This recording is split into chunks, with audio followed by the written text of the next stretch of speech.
Over the course of our visits and lecture series, we're delighted to be able to have to the college distinguished guests who have been outstanding in their own field. And today, of course, in welcoming Dr. Fitzgerald, we're aware that we are in the presence of a great man who has done great things in the whole life of Ireland over the last number of decades.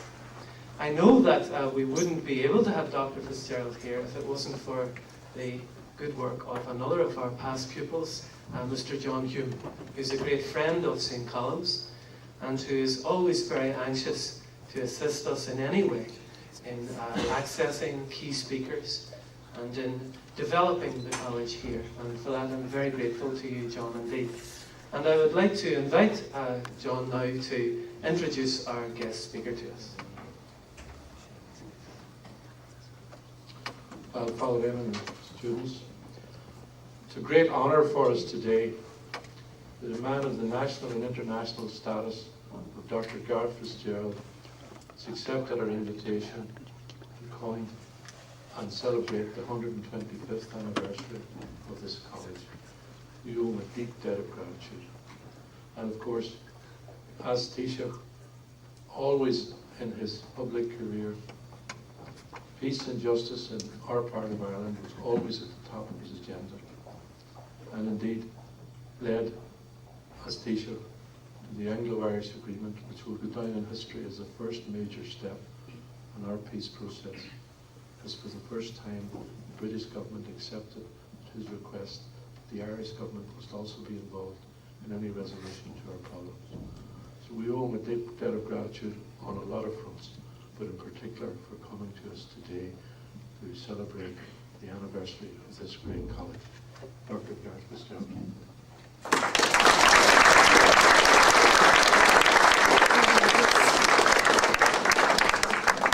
You weren't a lecture, by the way. I didn't know I was getting a lecture. I didn't know I was to talk at all until I arrived here. But if I have to, I'll do my best. My background is a bit unusual. My father was London Irish, Roman Catholic. My mother was the daughter of a prominent unionist businessman in Belfast, managing director of Royal Irish Distillery, largest distillery in these islands. He is an odd man, but he since one thing, he had 5 children, 2 were clever, 2 girls, 2 boys and the other girl weren't, so he sent the 2 girls who were clever to university, didn't bother with the others. The boys were sent to the colonies instead, I think. And my mother, probably in university, became a Republican socialist suffragette. It was very upsetting for a decent Presbyterian unionist businessman. As a daughter, went to London, did training for teaching there, and eventually came home, but eloped out the window, joined my father and married him in London. So, and then later on, my father moved independence. They're both GPO 916. My father's first foreign minister of the Irish state. My mother disapproved of the whole thing. After I was born, even, she wrote to a friend in London to say that De Valera made the same mistake the other side, compromised by forming a constitutional party, and she hoped the government would be thrown out as soon as possible, even though the only income of the house was my father's income as a minister.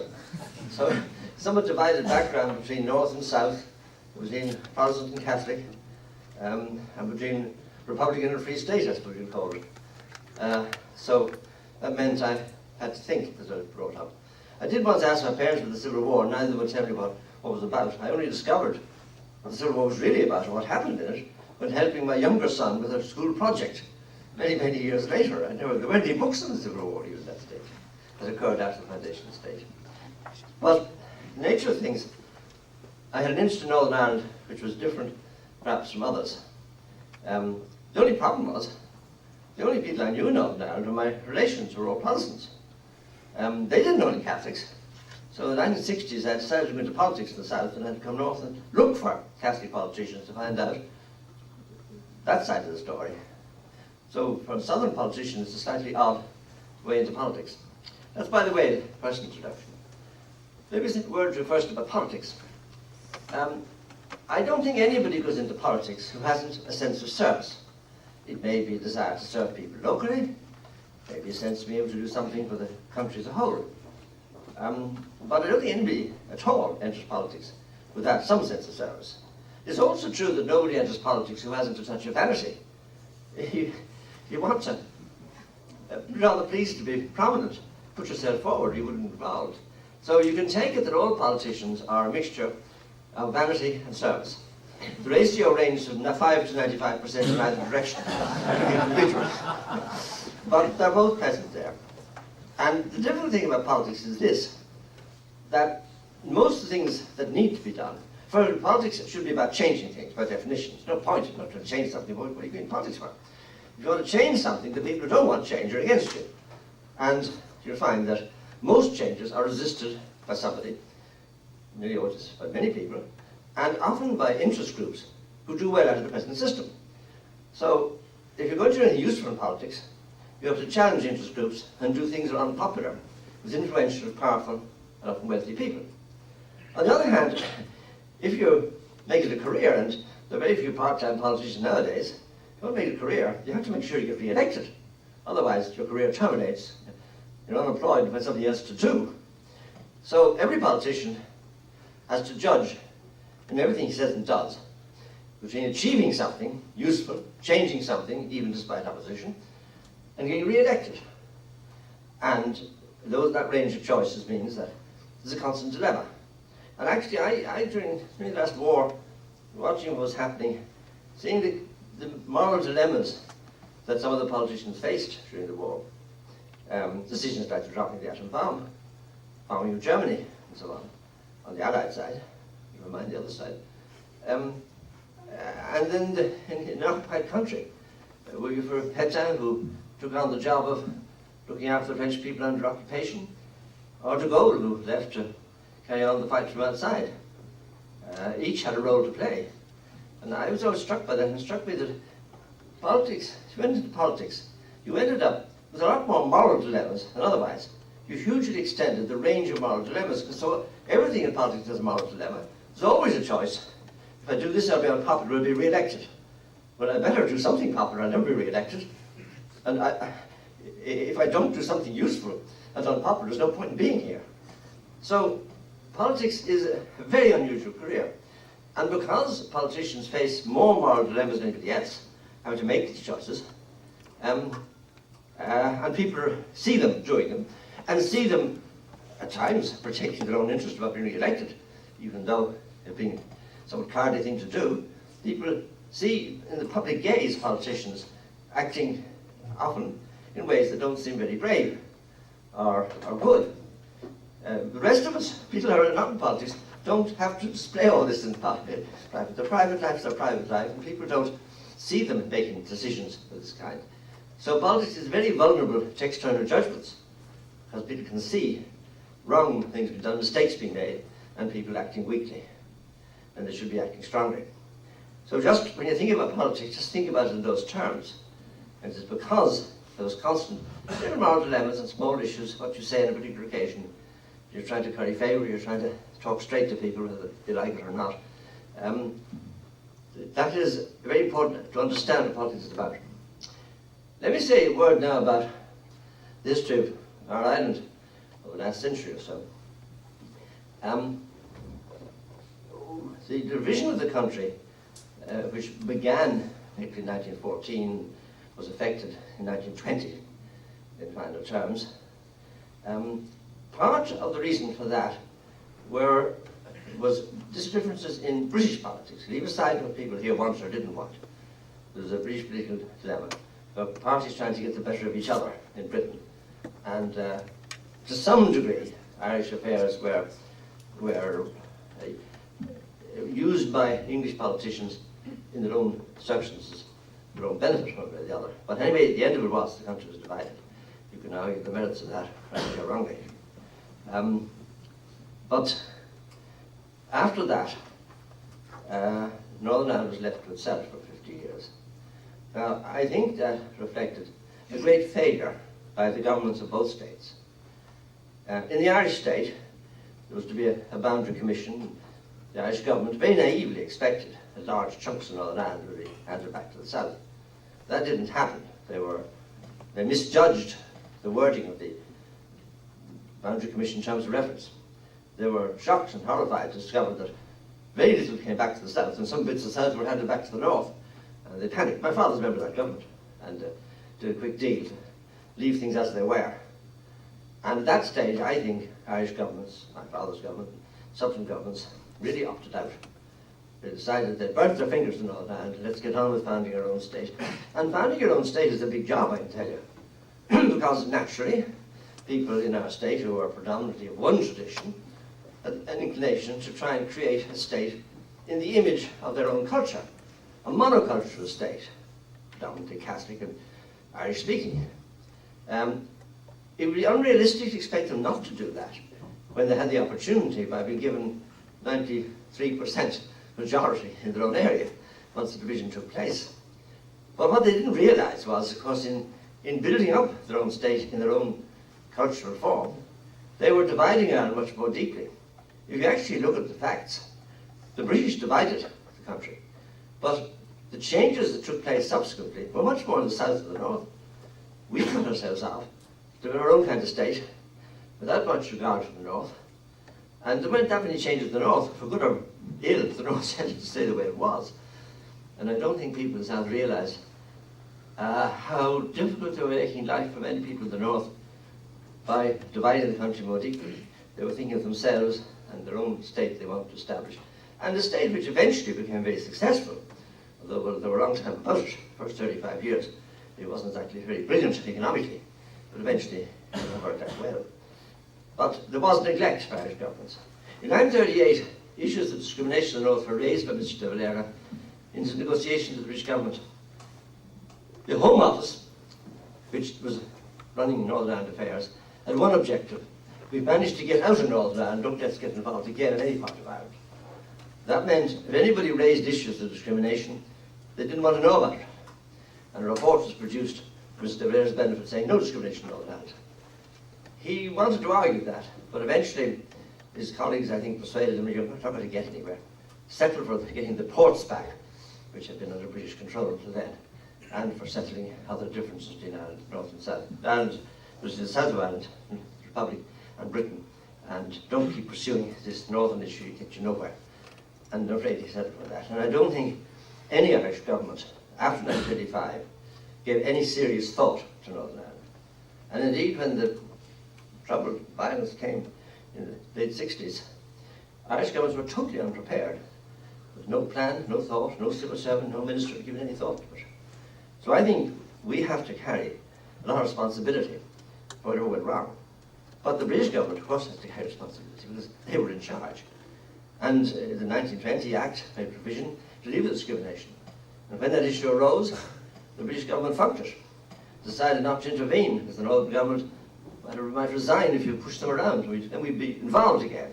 They opted out of their responsibilities throughout the period, and had this extraordinary rule that you couldn't raise anything about Northern Ireland in the British Commons, in the sovereign parliament of the United Kingdom. So there was no way of raising issues in the British Parliament. So the problems of the last 30 years in Northern Ireland, or 35 years, derive from domestic problems here, of course, from your history. But they weren't helped by two governments who consistently opted out of their responsibilities. And that's what politicians sometimes do, because it's the easy way out. If you have to tackle something like that, the British felt, oh, if we start tackling it, the government will resign in Northern Ireland, we'd have to run it again. We had enough of that over a few hundred years.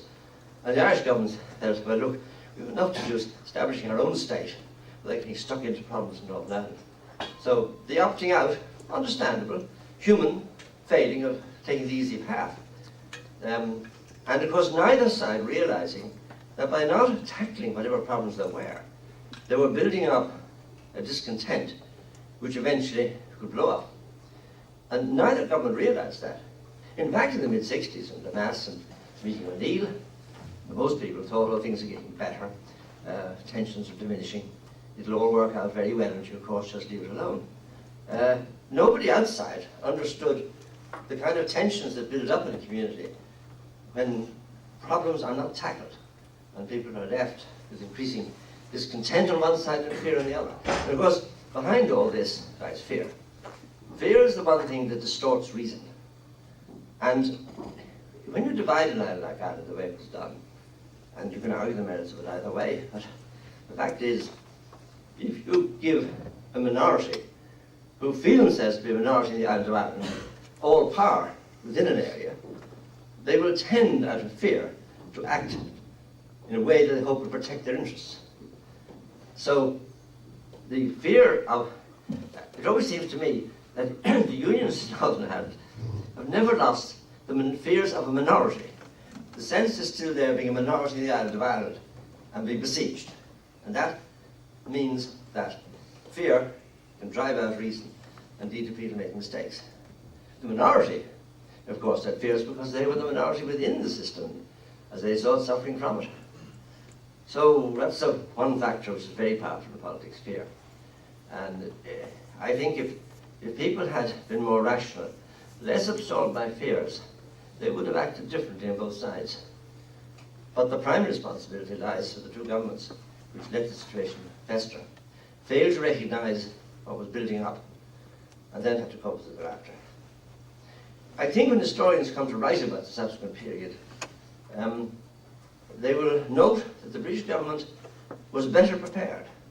Early in '69, they had worked out plans for direct rule if necessary. They realised that at last the tensions were building up. The Irish government had no plans of any kind and had no idea the problems were building up here.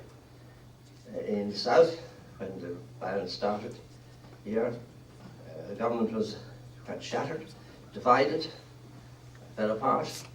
We had a real crisis. Members of the government plotting behind the backs of the Prime Minister to import arms and to establish a separate branch of the IRA, not within one IRA, to have a nationalist branch, because they were so fearful of the official IRA, who were themselves communists. And fear of communism, which really was never going to be an Irish problem, there were damn few communists in any part of the island. Fear of that led ministers to plot to split off part of the IRA. And the provisional IRA came out of that. So you can take it that the handling of the crisis in the south in those first few years was very incoherent, very badly handled. But quickly, we had to learn. And what Irish governments learned and decided was that whatever people may have thought in the past, whatever propaganda there'd be about Irish unity and using it as a weapon at election times, which parties did quite unscrupulously, whatever about that, our interests as a state, established for then 60 years, 50 years, lay in a peaceful and stable Northern Ireland, which we within the United Kingdom, unless and until a majority here decided otherwise. And I think actually that although the neglect of Irish governments up to about 1972, certainly into the end of the 60s, is, you have to criticise. I think the Irish governments after that became a constructive force in trying to find a solution that would end violence. And I think historians will probably be as kind to Irish governments post-72 as they will rightly be unkind to them before that. The problem that developed then, seen from the point of view that I saw it from as Minister of Foreign Affairs, later at Taoiseach, is that it's not easy for a large country like Britain to apply its mind to the complex problems of an area like Northern Ireland consistently, coherently, over a period of time. At certain times, British governments have applied their minds to the problem and put great efforts in, and they have great resources and talent for the big country that we are. But much of the time, there hasn't been a coherent government. Many Irish politicians tend to think of the British as very clever.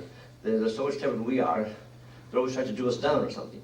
The truth is that where we suspect malevolence or plotting and conspiracy, it is stupidity and incoherence in the system.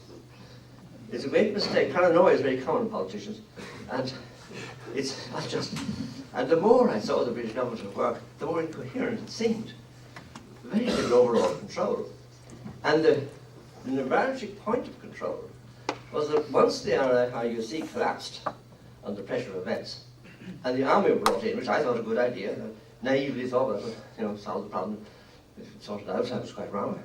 Once that happened, you had a situation which was inherently unsatisfactory, because it is impossible for any army to act as a police force. Armies aren't meant for police forces.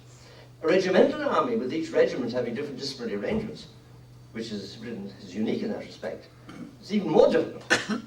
And a conscript army, where they're all aged 17 or 18, they don't necessarily make good policemen. Some will, some won't. But it's a very uneven system of policing.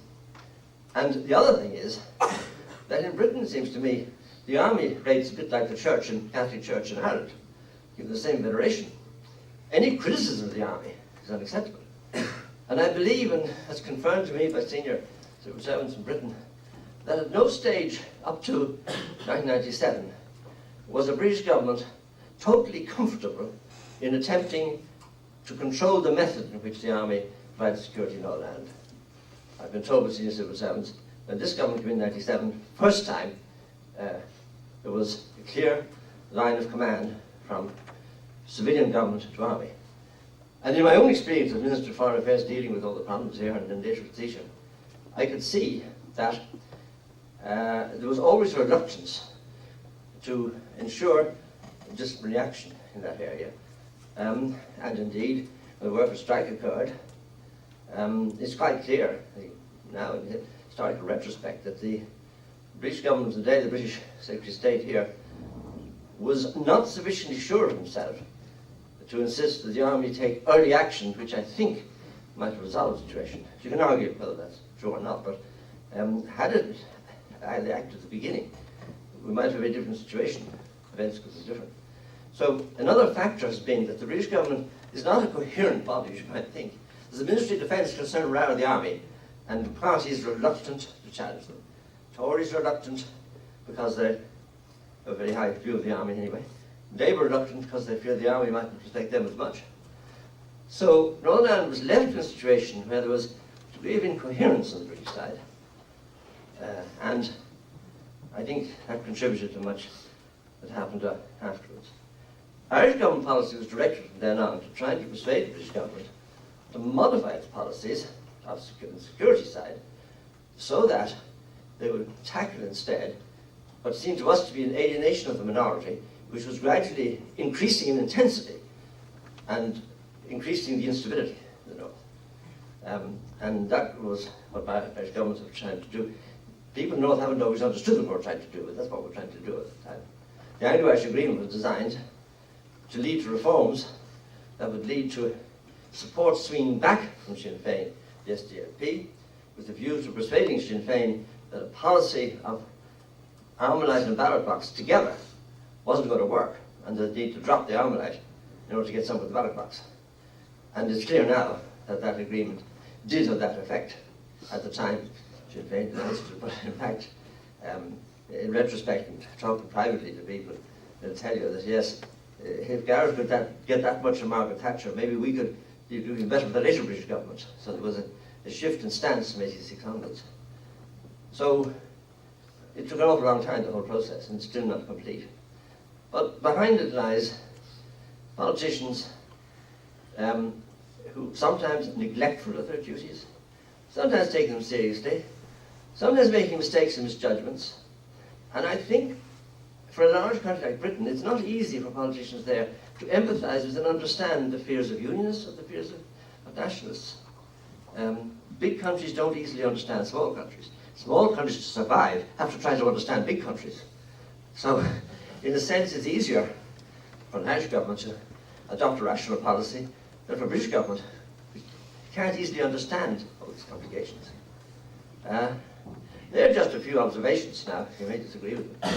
You may want to challenge all kinds of points I've made, but just some thoughts that come looking back at the whole thing. Because in looking at history, the important thing is to understand it's not a question of justifying. There's no justification for the things that have been done and have been undone and left undone. But you need to understand why it happened. It's not that people are being clever or benevolent. They find themselves in a situation under pressures to act in a particular way, and they don't always stand up to these pressures. They don't always act intelligently. They don't always act with a full understanding of the factors involved. And things can be a mess. But it is important to understand that really is why things go wrong. It's not that people are malevolent. They're in the situation they find themselves in, and they're acting as best they can, often making a mess of it. But you have to ask yourself, if you were there in that job, and you had choices to make, would you have done that much better? Would you have shown more courage? Perhaps lost your seat in politics, or your party lost an election by doing the right thing instead of the popular thing. It's easy to say you would, but would you in fact get to the point? I don't think there's any evidence that as generations move on, the politicians either behave better or worse, tend to make the same kind of mistakes. But it is important trying to understand why people act. And that's what history should be about. And we tend to judge the past by the standards of the present. And it's no good doing that. I mean, it was the case that everybody accepted executions. From up to the 50s, now in Britain, people were executed. Nobody today anywhere in Europe would accept executions. No country could join the European Union if it had a process of executing people. So you have to understand that people in the past were different. It was a different situation. They thought differently. There's no good saying they were wrong to execute people. No doubt by our standards they were. But you have to understand that in a world where executions were normal, it's not surprising that they happened. And we just happen to have a more enlightened view on that. But you have to put yourself back in the minds of the people concerned as to why they acted the way they did. And just giving executions as an example, there are many other examples. Our standards change over time, our views change. Sometimes for the worse, sometimes the standards we apply deteriorate in some areas. In others they improve. But there's no good condemning people in the past because they didn't act the way we would today. We were so enlightened, it isn't like that. They had to act by the standards of their time, in search they found themselves in, do the best they could, and then looking back on it realize what mistakes they'd made. They're just a few general observations, but I'm quite happy to take any questions or points you want to put to me, and it doesn't have to be bad. Do you anything else? All right, we're sitting down. Okay, sure. Thank you. It's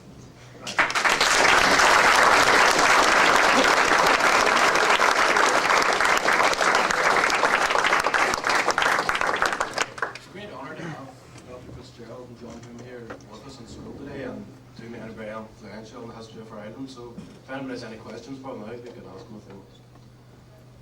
Once we get the first one, the rest will. Oh, yes. What do you think Margaret Thatcher was so offended in her response to the proposals contained in the New Forum? Well, it was a sort of document. It contained, it looked at alternatives. It was an attempt to bring nationalist opinion together to a sufficient degree to enable an Irish government to seek to negotiate major changes in British policy with a solid basis behind it. That's what it was about. And in order to satisfy aspects of nationalism in the South and North, we put alternatives: a unity state, a federal confederal state, a joint authority, or any other solution. Now, we weren't expecting that she'd say yes to the first three, though I thought I'd get some little distance with the third, which some of our ministers would have accepted. But the fourth option was there. And what happened was that we started the negotiation. It went quite well. And then there was a change of Northern Ireland Secretary. Northern Ireland Office were kept out of the negotiation at the beginning. They were furious. The negotiation was the Cabinet Secretary and the Foreign Office, in a sense, negotiating with us. But the Northern Ireland Office was kept out. And in fact, the Northern Ireland Secretary came down to Dublin about something else and told us, those crowd are mad, keeping us out of a negotiation about Northern Ireland. They said that to us directly. But they were brought in after a while in this negotiation. Negotiation went a certain distance. But then we had a difficult point. And as we left Chequers, Margaret Thatcher said, "You look down, Garrett, are you?" I said, "Yes, I am. I didn't think it went well." So we gave our press conferences. She at 5 and me at 6. I got the transcript of the press conference later on. She actually went out of her way to be helpful and went further than we expected her to do what she said, until she was asked a simple question to which she gave a truthful answer. What about the three alternatives? That's out, that's out, that's out. It was perfectly correct. We'd stopped talking about them 4 months earlier. But the press didn't know this, and her tone of voice sounded so negative that all the good work she'd done the previous 2 hours an hour was lost. Well, I got a report back from somebody who dashed back from her press conference what happened, but you had to leave before the end, before that question was asked. So I turned on the BBC in London to find out what did she say before I did my press conference. I couldn't hear the BBC in the Irish Embassy in London. Radio Caroline blotted it out. So I went into a press conference, not knowing this had happened, and all the journalists knew it and were trying on me. I gave